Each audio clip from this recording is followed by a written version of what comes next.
Welcome to the DMF. I am your host, Justin Yachts, and today is part 5 of my interview with Evan Crooke. He is a writer, a producer, a director, and a distributor. Enjoy. So going back to the long answer to the Killing Jar came from looking for material to launch my directing debut on a big platform. After dropping out from CalArts, I had found Silhouette. We had optioned the rights, then we developed it, then we bought the rights, and then we went down the journey of casting and all that stuff. And it was definitely a long process. Yeah. Now, did Paragon Pictures, had this already happened? Paragon Pictures, or does this happen after? Paragon Pictures was the company I created to basically produce and make the Killing Jar. Yeah. So that did come out of the Killing Jar. No, the Paragon Pictures was created before the Killing Jar came around. Okay. By me. I mean, I created the name for the sole purpose of finding a script that we would develop and then make into a movie. And then the first project that Paragon Pictures was a part of was the Killing Jar. But it was so let's go back just a bit to the Paragon Pictures and how did that come about? What was the? It was just a name. I just wanted a cool name that we would. Everything in Hollywood, to a large degree, gets down to titles, right? How many titles you have under your belt, and what your last name is, and who you're married to, who you're sleeping with, and narcissism. And I'm joking, but sort of serious. And so the title, I wanted a cool name for the production company, and Paragon Pictures. I was thinking about names, and so we created Paragon Pictures, and then when we optioned Silhouette, we had optioned it under Paragon Pictures, and and that's how that came about. But Paragon Pictures really hadn't done anything before. I had just created the company, and its first endeavor, if you will, or project, was the Killing Jar. Was it just you at Paragon, or did Lawrence Silverstein? No, that was much later. No, that was much. Those are all later. Okay, part of distribution later on. No, it was just me, and I ended up going on a quest to look for another producer that had more experience in making films than I had.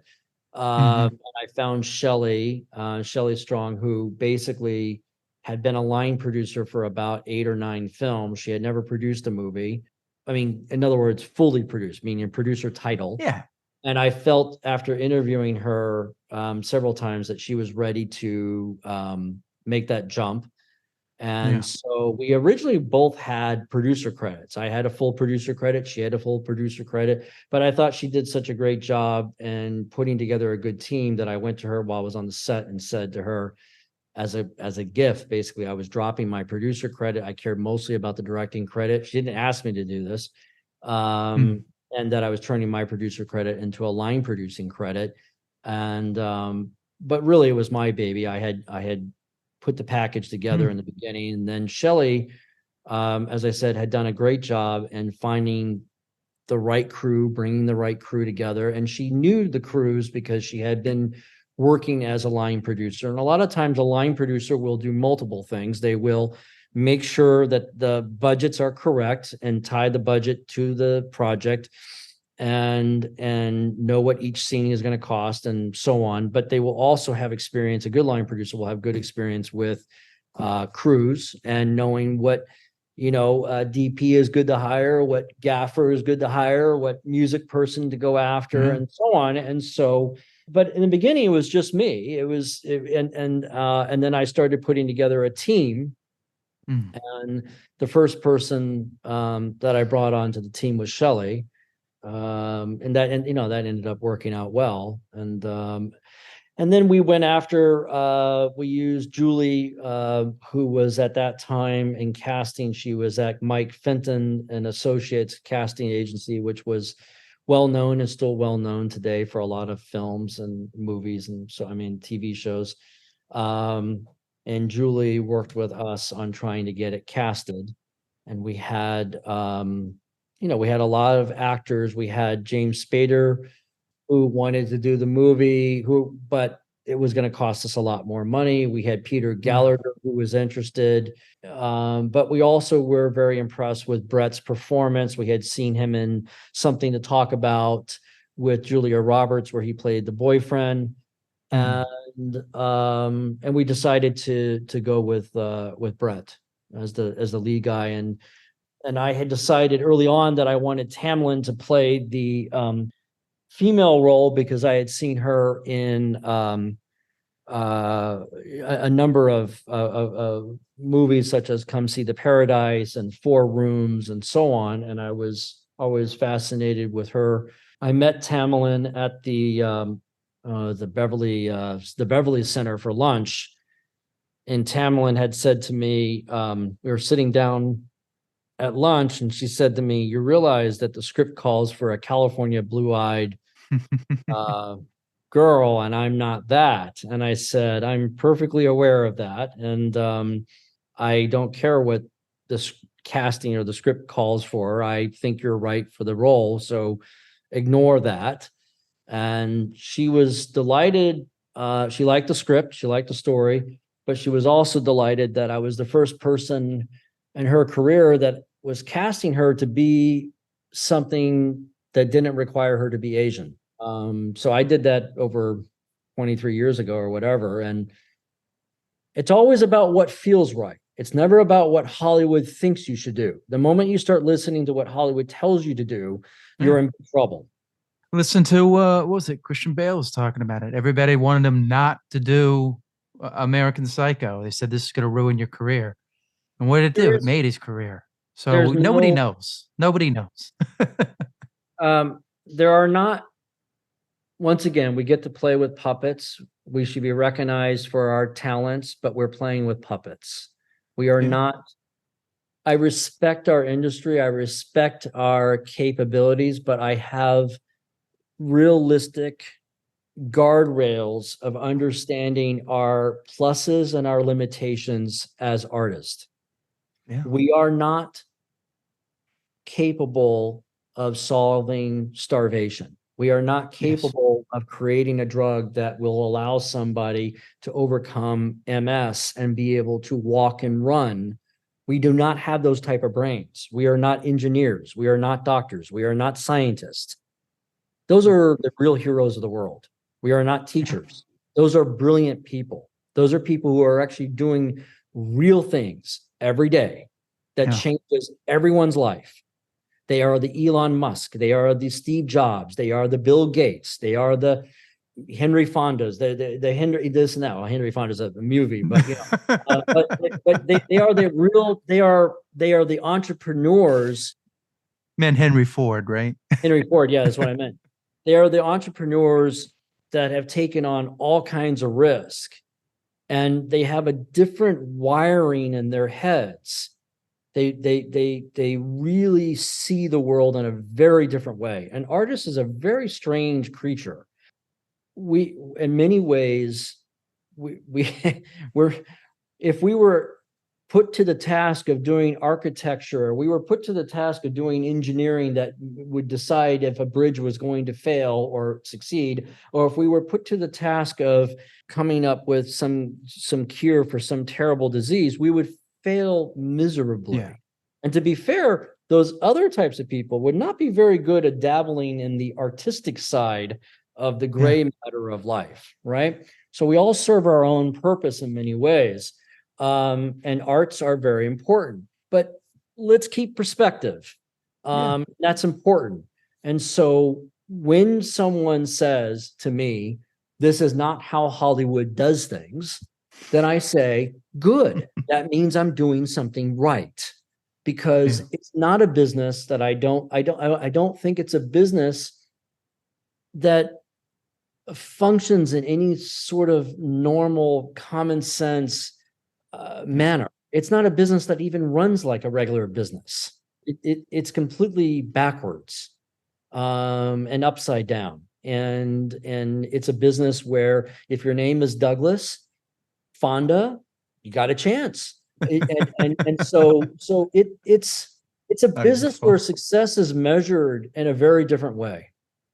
And it's not measured by incredible hard work, incredible, enormous amount of risk taking, and a whole bunch of other things and high intelligence that goes with it. Yeah. There is risk associated with our industry, lots of risk. And there's a lot of courage to be given, and congratulations to actors and writers for having the courage to be naked out in the woods and expose themselves, so to speak, virtually, in the sense of being judged, right? But that's a very different risk factor than someone taking all their money, everything they have, and believe and putting it into one drug that will change the course, or designing a way to develop new drugs, or designing a thing called a car that would change the world forever. It's a very different equation. It's a very totally different process. And I do believe that there are some of these things that are more important than others. And I believe the people who have the intellect of real entrepreneurism, such as scientists and engineers and teachers and so on, I do believe they're a little bit more important. And I believe the red carpet and the Oscars should go to them, not us. Yeah. We are making movies about them. They're not making movies about us. We're making movies about them. And most of the time, movies that are made about us, only people in LA and New York watch them. So Babylon. I think it's really important to have that perspective. And so once again, you do what you feel is right.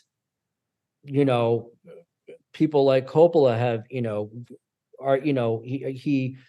he was quoted saying, I saw him in an interview where, he was about ready to get fired multiple times off of The Godfather. He wrote Patton, of course, which was a great script.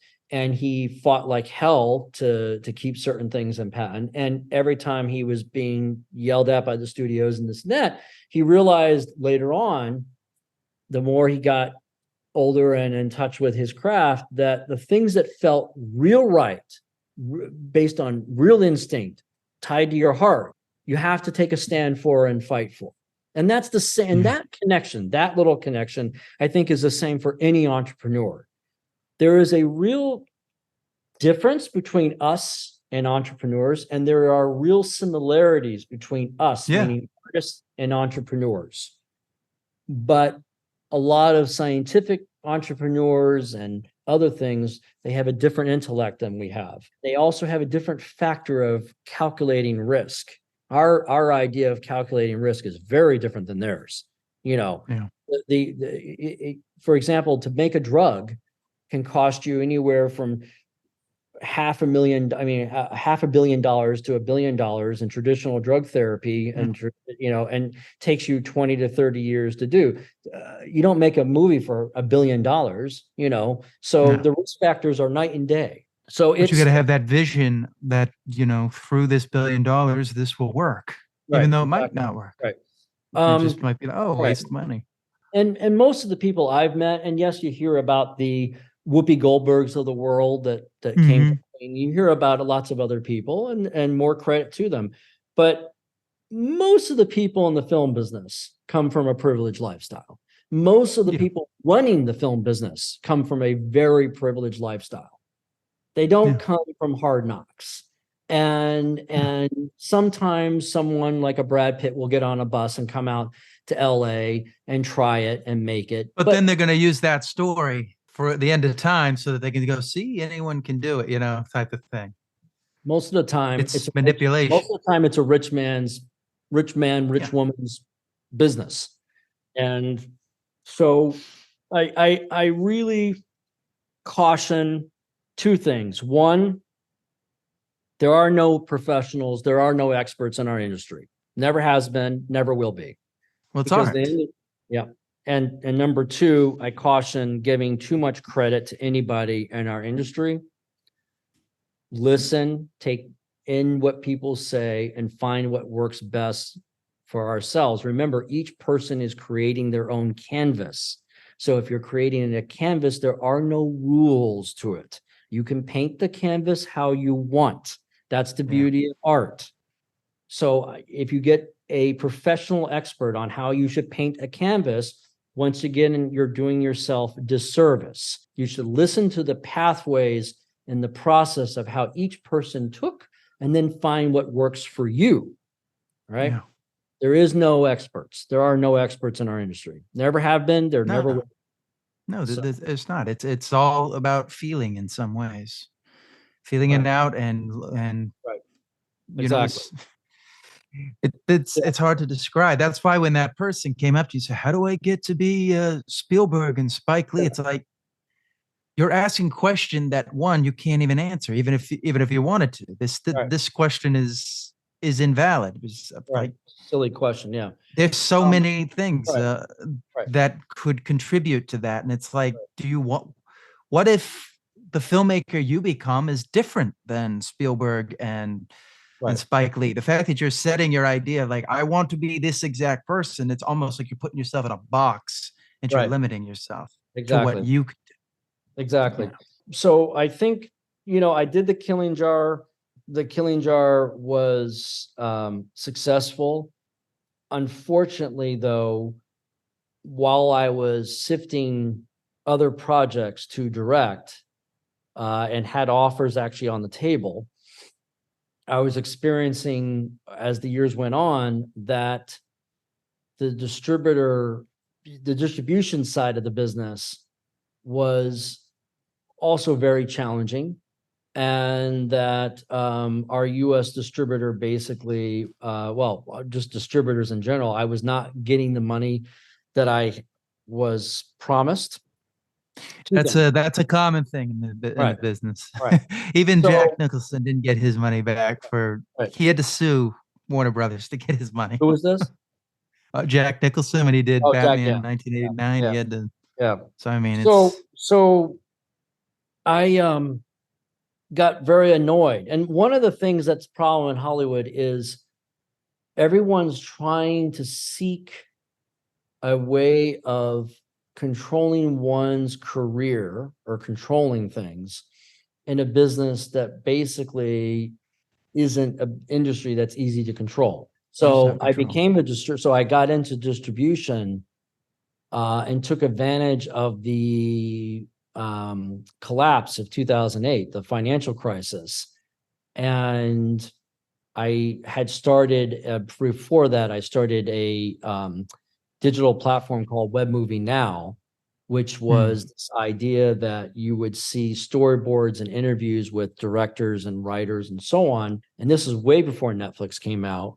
And it was an area that people could go and learn as much as they wanted for free about any given movie, and then choose to purchase the film and download it and stream it. Great idea at the time, at least people thought so. Got some positive write-ups in the Variety and Hollywood Reporter, from what I recall. However, I didn't know one thing about computers. I was barely able to even open up an email, let alone computer or whatever. And I built that website in a program called Joomla. I had to tear it down. I built it in a another programming language, and then tore that down, and then decided finally that what I should have done is built it in a .NET. And I had programmers in India, New York, and London, and the concept was there, but the pipeline really wasn't there yet. And Hmm. I was going around the markets during 19 and in 2007, 2008, 2009. I was going around going to people's booths, going to the marketplace, which is like going to supermarket, but instead of food in the supermarket, you're buying movies, right? This is where the buying and selling and bartering and trading goes on of what the consumer sees on television and films. And so out of that, I realized, I would say to people, "Hey, can I buy your digital rights?" And they would look at me and say, "What are digital rights?" Literally, they'd be like, "What are you talking about?" No, really, it wasn't that long ago, but it was 2007, 2008. And they'd say, and then some of Crazy. them I know, they're like, "Okay, yeah, we heard about that." Or, "Okay, sure, I'll sell you digital rights. It means nothing, but here you go. I mean, this is what are you offering to pay? Whatever. So I was one of the only a handful of companies that was doing this. And Mm. we were building a library. I was building a library for distribution, but the problem was I had a pipeline that I really could. I had a system that I couldn't really get up to speed because the end consumer had not adapted quick enough yet. The pipeline wasn't there. We just sort of got out of the phase of dial up, but we were still in that, Yeah. pretty awful. That's what And happened with virtual reality. right, They were supposed to do that, and that was supposed to be the new thing. And then the internet came around, and there was no way to really plug it in that they right, found. So, right, exactly. so I So then, understand. Yeah. What you mean. yeah, so then Netflix had come about, and they had gone from the physical side and later transitioned to opening their digital side. And I felt it in the heartbeat of the industry. I just sort of felt the pulse, and it felt to me there was no way I could compete. There was no way Mm. in the world that I had the finances or the ability to compete at that level. But what I had done is I had accumulated about 100 films Mm. from independent filmmakers. And I decided to roll those films into what became Osiris Entertainment, really. Mm. And then I decided to go full force with just distribution and focus on acquiring the asset, meaning the artwork, and then marketing and selling that artwork to whatever platform wanted to show it. And that's how Osiris came about. And then years later, we distributed about 1,300 movies and I don't know, 100, 200 documentaries or something like that. And yeah, we started from my house, moved into a warehouse, and then moved into a larger warehouse and offices. And then at our peak, I think we had about 24 employees, and we were outputting 4 films a month, basically, Mm. and quite a bit of work, but fun. I mean, it was good. And so the reason for creating distribution really came from annoyance with the industry, a lack of control, the ability Mm. to empower myself and empower other filmmakers and get a sense of control. Do you think that the distributors kind of sabotaged in some ways the Killing Jar? I don't know if they sabotaged it. They just didn't pay me what I was owed, and then they didn't pay other Hmm. people, and then they got all kinds of problems, and they ended up going out of business and morphed into splintering off into other companies. And my film went up in what's called a fire sale, essentially. And then I ended up Yeah. getting the rights to my own movie back. And then ironically, I ended up distributing my own film Yeah. years later. But Because you uh, sold it to HBO, correct? oh yeah, no, way before. Yeah, I mean, we sold it to HBO. Wait, I didn't sell that. They sold that to HBO way back. Basically. And yeah, and then they sold it to ABC, and they sold it to Blockbuster, and they sold it to Hollywood Video back in the day, and all that stuff. It did very well. And then on the foreign side, though, I had a very good experience with my foreign distributors. So what I did as a young Hmm. filmmaker, I knew that this was an industry that was not an industry that you could trust everybody. Doesn't matter who they are. Yeah. And Yeah. so I split up my rights. I went with one company for foreign rights and one company for US distribution rights. And on the foreign side, I chose to go with Curb Entertainment, Carol Curb, who ran Curb Entertainment, and they did a very good job. They did right by me, um, and they did a good job for the movie. Carol's brother was Mike Curb, who used to be Lieutenant Governor of California. So I was banking on at the time that why go with Curb Entertainment? I had offers from Orion Pictures. I had offers from other companies, both for foreign and domestic, as well as just one whole bag, meaning that they would take it all rights worldwide. I felt in my gut not to sell my film all worldwide rights. That would be a mistake. I wanted Yeah. I to. think Orion would have screwed it up. You know, they They did. They would have. Yeah. they look at what they've become. Yeah. And so I think they were going out of they were business at that later time. on, but at that time, no one knew that. And Dances with Wolves had just come out not too long before that. So to get an offer from Orion was pretty impressive, or felt good. And I had offers, I think, from other companies that were pretty prestigious at the time. So I decided to go with Kerr, but I was banking on the fact that her family was tied to the entertainment industry, the music industry, and also politics, and that she cared about her reputation. So Killing Joke, it comes out in 1997, correct? Well, that's the list date, but I think we rolled it out maybe at the end of 7 or 9 to begin 98, but I don't know the exact month that we actually rolled it out. Yeah. When was production done? It would have been done in 90, most likely 96, I believe. 96? Towards the end of 96 to 97, somewhere around in there. It's been a while, so I don't know exactly the months, but yeah. And it was, we had about 29 days, I think, of shooting or something like that, which is, well, I mean, that's a good amount of time for your first feature film. It's a great amount of time. So no complaints about that. But the biggest problem, I think, was, distribution wise, not seeing the revenues that we had hoped. I mean, the sales were there, but we didn't get paid. And so on the domestic side of things, and that was disappointing, because if we had been paid, we would have had enough money to make another movie, basically, because the film prospered. It did very well. Yeah, but they were hiding the profits. Yes, exactly. I mean, they weren't hiding. Yeah, they were stealing. Which is a business thing that they'll do.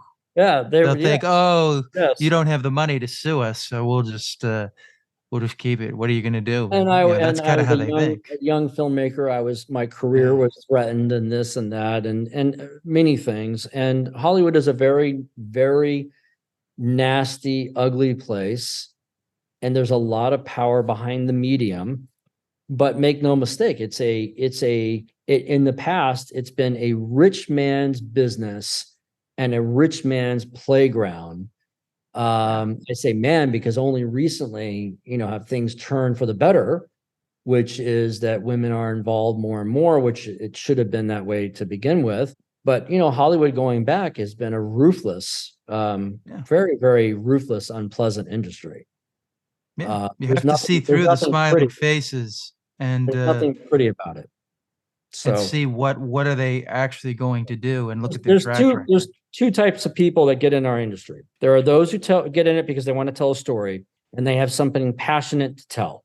There are those who get in it because they want to make money, abuse others, and enjoy the party. That's it. There's only two different roads. That's it. And you got to be able to read between the people to see which ones are there, because you're dealing with narcissistic behavior and you don't know.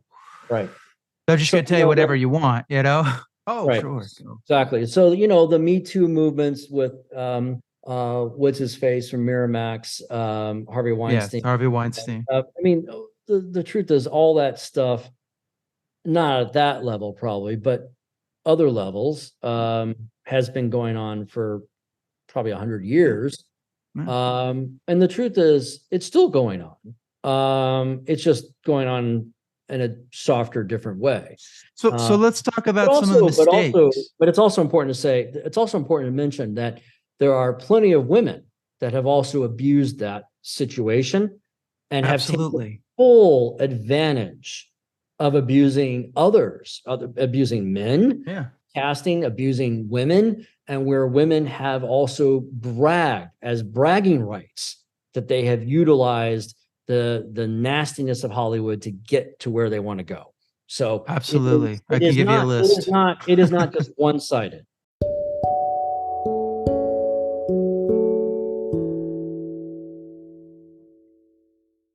Okay, that about does it for my interview with Evan Crooke, part 5. I hope you enjoyed it.